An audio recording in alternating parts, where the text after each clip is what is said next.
મિત્રો જય દાદા દ્વારકાથી જય માં ભવાની, કેમ છો બધા મજામાં ને? મિત્રો, ઈમાનદાર અધિકારીની ઓળખ શું? મિત્રો, આપણે જાણીએ છીએ કે ઈમાનદાર અધિકારી હોય ને એની પહેલી ઓળખ એ જે સંપૂર્ણ રીતે પોતે બંધારણને વળેલો હોય, કાયદા મુજબ ચાલતો હોય અને લેશ માત્ર બાંધછોડ ન કરે. બીજા નંબરમાં કોઈ પણ સંબંધ હોય ને કોઈ પણ સમાજમાંથી આવતો હોય તો કોઈ સંબંધ સાચવવા માટે પણ કોઈ પોતાના જે કાર્ય છે, પોતાની જે નોકરી છે, પોતે અધિકારી તરીકે નિમણૂક થયા છે, એને દાગરૂપી એક નીચા જોવું પડે, શરમાવવું પડે એવું પણ ન કરે. ઈમાનદાર અધિકારી કોઈ પ્રકારની કોઈ પણ નેતાગીરી ગમે તેવી મજબૂત હોય તો એ ઝૂકે નહીં. કોઈની ખોટી ભલામણ કે કોઈની ખોટી જે પોલિટિક પાવર નો ઉપયોગ કરી અને જો કંટ્રોલ કરવા માંગતો હોય તો એ કંટ્રોલ થાય નહીં. મિત્રો, ઈમાનદાર અધિકારી છે ને એ ગમે તેવા સંજોગની અંદર પોતાના કાયદાકીય પદ્ધતિ મુજબ જ પોતાનું કાર્ય કરે. જાતિ ભાતિ આવા જે વિશેષણો થી સમાજની અંદર જે જે કામ થાય છે અને કોઈ કરાવે છે ને એવું આ અધિકારી પાસેથી લેશ માત્ર કરાવી તો ન શકે, આશા પણ ન રાખી શકે. મિત્રો, ઈમાનદાર અધિકારી છે ને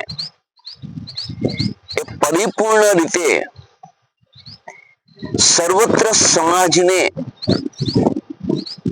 સમજનારો, સર્વત્ર સમાજની સાચી વાત સમજનારો અને સર્વત્ર સમાજને સંપૂર્ણ કાયદાકીય રીતિથી જ જે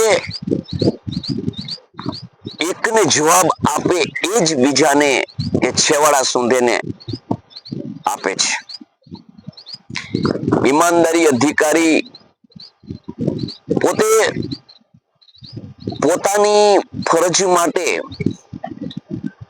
ગમે તેટલું હેરાન થવું પડે, ગમે તેટલી મુશ્કેલી આવે એ મુશ્કેલીને સહન કરે, પણ ખોટું કરી અને સરળતાથી નીકળી જવાતું હોય એવું કામ ન કરે. એક એક પોતાની જવાબદારી પરિપૂર્ણ રીતે નિભાવે. પોતે જે કાયદાને વરેલ છે અને જે કાયદા મુજબ જે પોસ્ટ ઉપર છે અને એનું એને મહેનતાણું મળે છે અને એટલે એ કામ કરે છે અને જે મહેનતાણું મળે છે એથી સંતોષ તો થઈ અને કોઈ પણ ભ્રષ્ટાચાર કે કોઈ પણ ગદ્દારી પોતાના કામ ઉપર ન કરે. ઈમાનદાર અધિકારી છે ને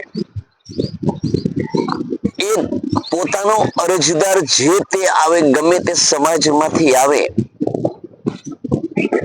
એને પારદર્શકતાથી અને સમજદારીથી એની રજૂઆતને સાંભળે, એની રજૂઆતની અંદર ખરેખર રજૂઆત યોગ્ય હોય તો યોગ્ય ન્યાય અપાવે જ, અને જો રજૂઆતમાં કઈ ખામી હોય, પોતે કઈ ખામીયુક્ત કાર્ય લઈને આવેલો અરજદાર હોય, તો એથી એને વાકેફ કરે કે જે તમે કરો છો એ પ્રમાણે આમાં ન થઈ શકે. અને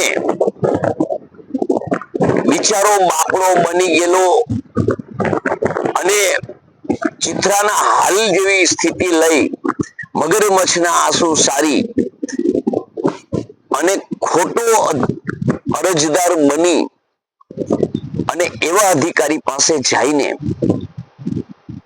ત્યારે એને આખી એની પરિસ્થિતિ છે ને એથી એને વાકેફ કરાવી અને એમ કહે કે કદાચ ને તમે ગમે તે કરો ને તોય તમે જે કાયદા મુજબ જે ખોટું કરો છો એથી તમારી જીત નહીં થાય. આવો ઈમાનદાર અધિકારી છે ને એની આવી ઘણી ઘણી ખાસિયત હોય. એ પોતાના પગારથી સંતુષ્ટ માનતો હોય, ઈમાનદારીથી જેટલો સમય એને પોતાની ડ્યુટી પ્રમાણે નિભાવવાનો હોય છે એ પોતાની દક્ષતાથી, પોતાની પવિત્રતાથી એટલો સમય એ કચેરીની અંદર રહી અને કામ કરે છે. આવા જે અધિકારી છે ને ઈમાનદાર અધિકારી, એ અધિકારી ગમે તેવું શાસન હોય ને એના દબાવમાં કદાપી ના આવે, કારણ કે જે ઈમાનદાર અધિકારી હોય ને એ પોતાની ટેલેન્ટ એટલે કે પોતાની હોશિયારીથી, પોતાની કાબલિયતતાથી અને પોતાની મહેનતથી એ અધિકારી બન્યો હોય છે. એટલે જીવનમાં હંમેશા માટે મિત્રો યાદ રાખજો કે જ્યારે જ્યારે આવા ઈમાનદાર અધિકારીઓ લોકશાહીની અંદર જ્યારે પોતીકું જાણી અને જે કામ કરે છે એવા જ્યારે નિર્માણ થશે ને ત્યારે ગમે તેવો પોલિટિક હોય, ગમે તેવો ભ્રષ્ટાચારી પોલિટિક હોય, પરંતુ એને પેરે લોગડે દિગંબર કરી શકશે, એના દબાવમાં નહીં આવે. કારણ કે જે અધિકારી જે બને છે ને એ પોતાની મહેનતથી બને છે, પોતાની હોશિયારીથી બને છે, પોતાની આવડતથી બને છે અને શિક્ષિતથી બને છે. એટલે જ્યાં દેશની અંદર, જે રાષ્ટ્રની અંદર ઈમાનદાર અધિકારી જ્યારે જ્યારે વધારો થતો જશે ને, પછી ભલે પટ્ટાવાળાથી પાયલોટ સુધીના હોય, 1 ક્લાસના 2 ક્લાસના આવા જે અધિકારીઓ જે છે એ બધા જ્યારે પોતીકી જે પબ્લિક છે ને એને પોતીકી ચાહવા માંડશે ને ત્યારે ખરેખર આ દેશની અંદર સાચા અર્થની લોકશાહી આવશે. લાંચ દેવી એ ગુનો છે, લાંચ લેવી એ ગુનો છે, એવી જ રીતે લાંચ ન લેવાય ન દેવાય એનું ધ્યાન રાખવું પણ એ રાષ્ટ્રનો ધર્મ છે, રાષ્ટ્ર ધર્મ છે. આવા અધિકારીઓ જ્યારે દેશની અંદર નિર્માણ થશે ને ત્યારે સર્વત્ર પ્રજા એને પ્રેમથી વધાવશે. એટલે મિત્રો જીવનની અંદર એક યાદ રાખજો કે ઈમાનદાર અધિકારી આપણે નિર્માણ કરવા છે ને અને આવા અધિકારીઓ હાલમાં છે ઈ ખરા, પણ એ અધિકારીઓને તકલીફ પડે છે, અધિકારીને જે આ વેઠવું પડે છે કે ભ્રષ્ટ નેતાઓ છે, બીજા ભ્રષ્ટ અધિકારીઓ છે, એને વચ્ચે એને કામ કરવું પડે છે, ત્યારે એને ખરેખર ઈમાનદારીથી કરીને ટકવા માટે મારા ને તમારા જેવાના નાગરિકોની ખૂબ જરૂર હોય છે.